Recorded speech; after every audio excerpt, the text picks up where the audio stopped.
Imagine being abandoned as an orphan only to single-handedly acquire immense power by becoming the strongest king to ever live. But having climbed the ranks and laid waste to countless innocent lives, you're assassinated. Fortunately, you're reborn into a new world filled with magic and a loving family where you have the freedom to rewrite your wrongs and live the life you've always wanted. The anime opens with our MC, Gray, finally acquiring the title of Strongest King, having slain hundreds and massacred various nations to show off his dominance. But he was always on edge and very lonely at the top. One day, whilst admiring his achievements, Gray is suddenly assassinated, sent sinking into an abyss, only to be given a second chance at life. Being reborn before his new parents, Gray lays eyes on Alice Lewin and Reynold Lewin, sharing his mother's eyes, his father's hair, and bestowed the new name Arthur Lewin. Now in the body of a toddler, Arthur can't help but allow his new parents to take care of him, unable to control this new body of his. One day, Arthur witnesses his father Reynold empowering his fist with magic, only to shatter a boulder to impress Alice. When Reynold is injured from showing off, Alice showed that she was capable of healing magic, skills that never existed in Arthur's previous life. Heading into the nearby forest, Reynold dons his battle gear, only to enchant his body, allowing him to easily take down a bull attacking him. As Reynold heads home from his hunt, Arthur reasons he should learn more about this world as fast as possible, especially since people are allowed to own armor and weapons. Reynold admits he is quite beat up, seeing as it's been a while since he's gone hunting, but as Arthur admires his new comfy life, he remembers a time when people would attack him in his sleep, forcing Arthur to constantly stay on edge in his previous life. As some time passes by, we see Arthur able to crawl on his own, pleasing his parents as they watch Arthur adorably appear in front of a mirror. Being the first time he's seen his own reflection, Arthur admits he's still not used to his new life. But being placed to sleep for his usual nap by Alice, Arthur waits until the coast is clear.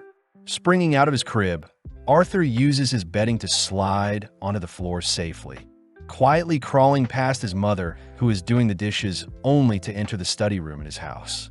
Taking out a book, Arthur gets to work learning about this new world, seeing as knowledge is power. Arthur reads that the continent where he resides is known as Dicathan and houses 3 kingdoms. First is the Darv Kingdom, the nation of dwarves that live underground. Next is the Elenwar Kingdom, home to elves that reside in the forest. Finally is the Sapin Kingdom, where humans live and is the most inhabited out of the 3 kingdoms. Arthur learns that the kingdom is also a monarchy like his previous world, but the throne seems to be inherited and not fought over, unlike in his previous life. Taking out another book, Arthur realizes his current world is quite undeveloped, reading that his current world runs on a power called magic, and magic uses mana to activate certain skills. Apparently, the ability to cast spells is hereditary, and only 1 in 100 people end up manifesting such powers that allow one to augment or conjure. Augmenting magic involves someone enhancing their body, ultimately boosting the caster's strength, defense, and agility, whereas conjuring magic is the projection of spells. Arthur does wonder what Alice's magic is, seeing as healing magic doesn't fit into either category. But Arthur hears that the key to controlling mana is dependent on one's mana core. Most spellcasters start casting spells from the start of puberty to their late teens, and it's the channeling of one's mana into their mana core that determines a mage's mastery over their magic. Arthur recognizes the concept to be similar to Ki, the power he used in his previous life to conjure internal power and manifest that internal power into external strength. Focusing in, Arthur begins searching for his mana core, preparing to pump it with mana. But suddenly Alice picks up Arthur, having been searching for him.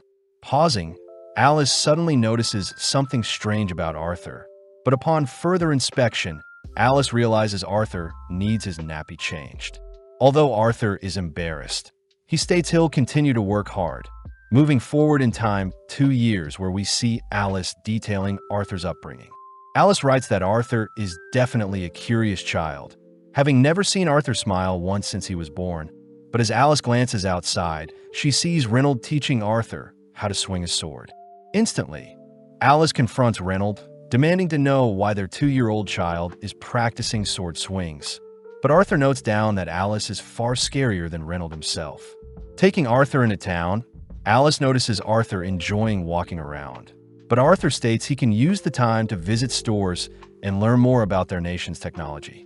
Stopping in front of a store filled with crystals, Arthur watches the store clerk show off some fire magic, cutting to later that evening where Alice carries the sleepy Arthur home.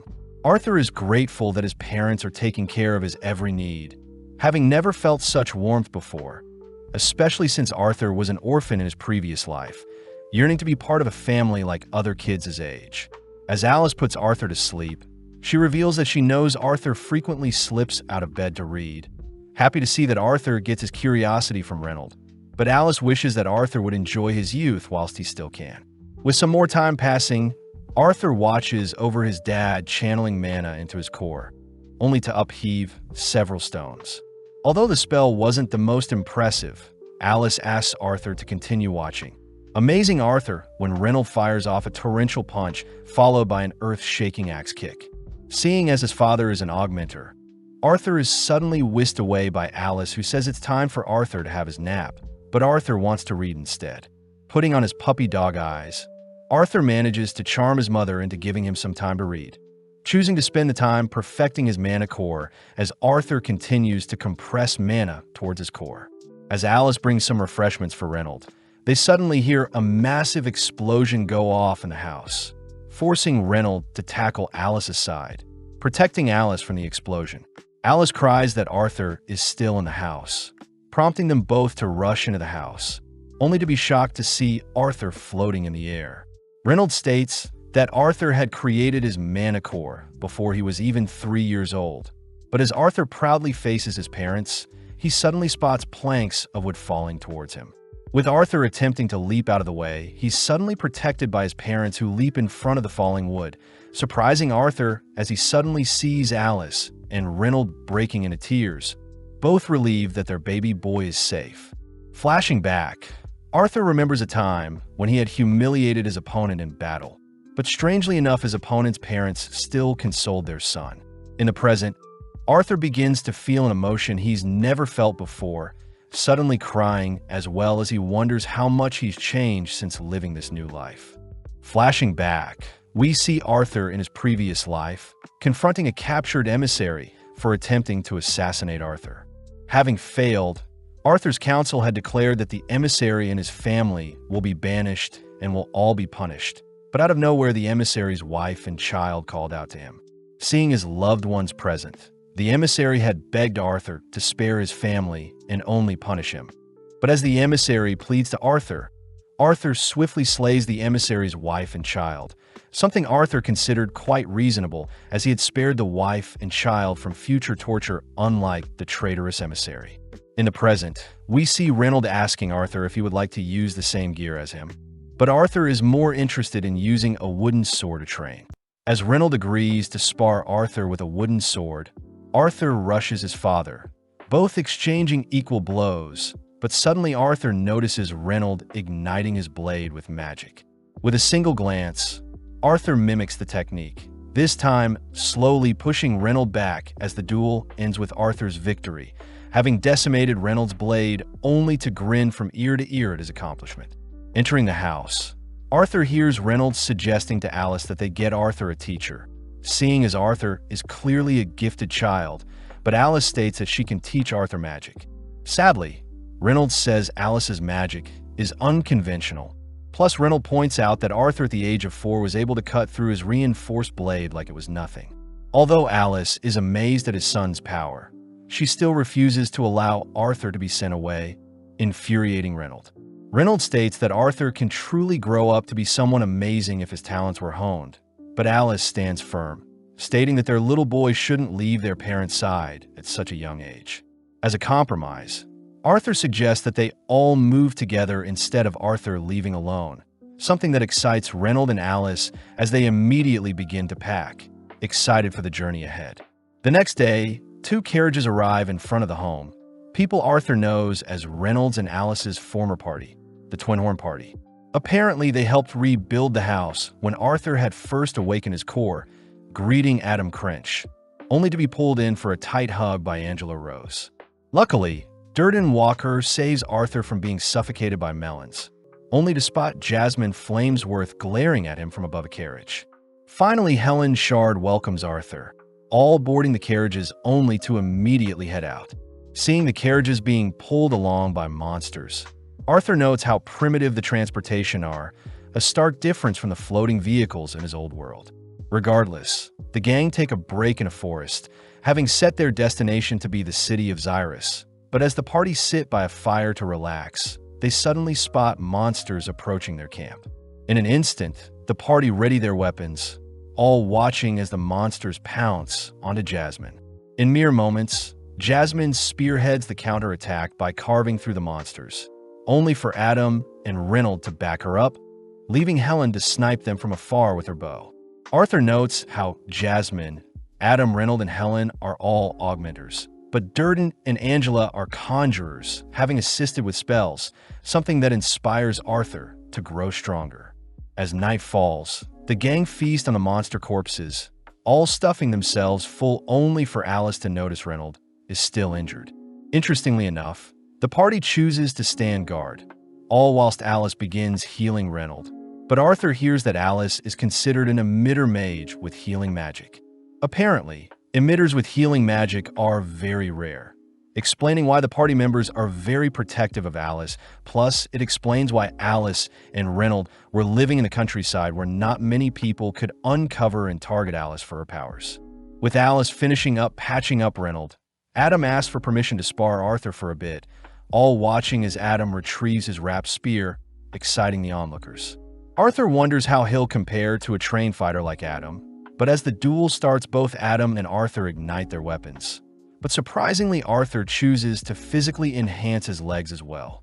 Rushing Adam, Arthur appears in front of Adam, but before Adam can react, Arthur blinks behind Adam, accidentally slipping as he's not used to his body.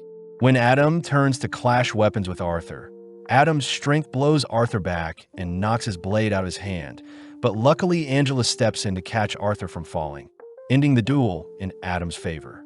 The gang all scold Adam for attacking Arthur with his full strength, but Adam states he was frightened at Arthur's monstrous speed. As Arthur catches his breath, he suddenly notices Jasmine has snuck up on him, asking to know how Arthur reinforced his feat and enchanted his blade at the same time. Seeing as Jasmine won't back down, we cut forward in time where the gang are proceeding as planned, all making sure to stop for breaks, where we see Adam giving Arthur pointers on how to fight. As for the others, Reynolds is seen doing push-ups with Arthur, only for Helen to give Arthur private lessons on how to fire a bow. Finally, Jasmine is seen racing Arthur to test their speeds.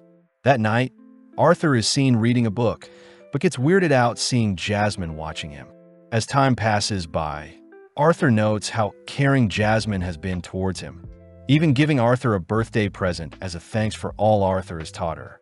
Jasmine begins explaining the gift to House, not only a rope but doubles up as a blade, something the other girls find adorable seeing as Jasmine is normally closed off to others. But as the gang prepare to continue their journey, Arthur suddenly spots Alice acting strange, worried seeing as Alice utters it's nothing. As the gang ride their carriages through some mountainous terrain, their carriages are suddenly halted by some bandits. With several arrows stopping their escape, Adam and Durden rush to scout the area, but they realize they're completely surrounded. The leader of the bandits orders for the capture of Alice and Arthur, but the others can be slaughtered, something that disgusts Arthur. As the bandits start their attack, we see several men sliding down from the mountain, only to be met by a massive fireball from Durden that stalls the attackers.